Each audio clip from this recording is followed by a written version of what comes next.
Attention mga SSS pensioners, pagbabago sa inyong pensyon, magaganap nga ba nitong buwan ng Marso 2026? Mamaya-maya pag-uusapan natin. Hello mga ka-vlogs! Welcome dito sa aking YouTube channel. Magandang araw po sa lahat ng mga manonood. Saan po kayong dakot sa mundo? Kumusta mga ka-vlogs? Eto, pag-uusapan natin kung mayroon bang pagbabago sa inyong pensyon na matatanggap ngayong buwan ng Marso 2026. Lalo na po, ating pag-usapan ang schedule, no? Una sa ating mga unang batch na mayroong date of contingency o araw ng kapanganakan, araw ng pagkamatay, pagkasakit o pagkabalda mula 1st to 15th day of the month. Ang inyo pong March pension crediting schedule ay kahapon sana, Marso 1, dahil every first day of the month naman po talaga ang inyong pension releasing schedule. Kaso lang, kahapon po, Marso 1, ay natapat sa araw ng linggo. At ayon sa circular ni SSS, hindi po pwede mag-credit ng pension kapag ito'y natapat sa holiday o di kaya naman po weekend, Sabado o Linggo. Kaya ang nangyari po sa ating mga unang batch, instead na kahapon, Marso 1, ito po ay umatras o na-advance noong Biyernes, February 27, 2026. Dalawang araw po na-advance ang inyong pension crediting ng buwan ng Marso, mga unang batch. No, mas maaga kaysa inaasahan. Kaya ang tanong natin sa inyo, meron na ba kayong natanggap noong Biyernes, mga unang batch? No? Nasa ATM card niyo na ba? At dapat meron na talaga. Sa mga hindi pa nakatanggap, no, ng mga unang batch noong Biyernes, i-check nyo po ang inyong AKOP compliance. Baka hindi kayo nakapag-AKOP ng mga nagdaang mga buwan. No? Dahil yun po yung dahilan bakit hindi tayo nakakatanggap ng pensyon o napuputol ang pensyon dahil sa non-compliance of AKOP. So i-check nyo po, baka nakaligtaan nyo at nang makapag-AKOP kayo kaagad mga ka-vlogs. So in short, para sa ating mga unang batch SSS pensioners, may pagbabago sa kanilang pension releasing schedule. Instead of March 1 kahapon, na-advance noong February 27. Pero, ang halaga ng pensyon na kanilang natanggap, wala pong pagbabago.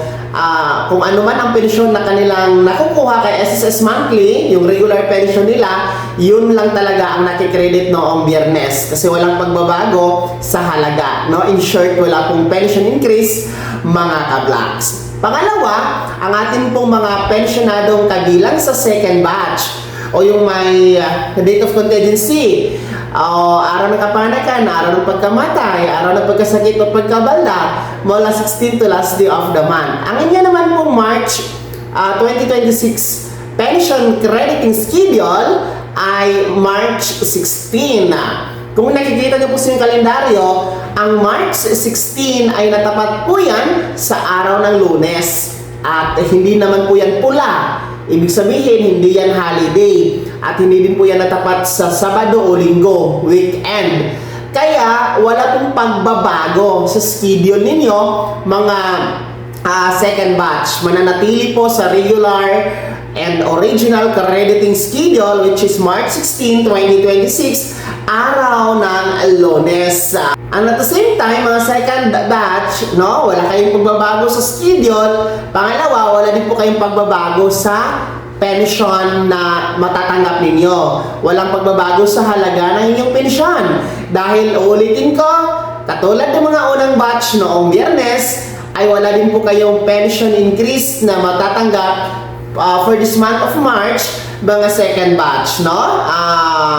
Pareho lang kayo na walang pagbabago sa halaga ng pensyon na matatanggap, no? Kung ano ang pensyon ninyo regular, yun lang po talaga ang makikredit sa inyong ATM card, ha? Ngayong Marso 16 po yan, 2 weeks from now, mga second batch SSS pensioners. So sa kabuuan, mga pensionado ni SSS, nitong buwan ng Marso, wala tayong pagbabago sa pension na halaga, no?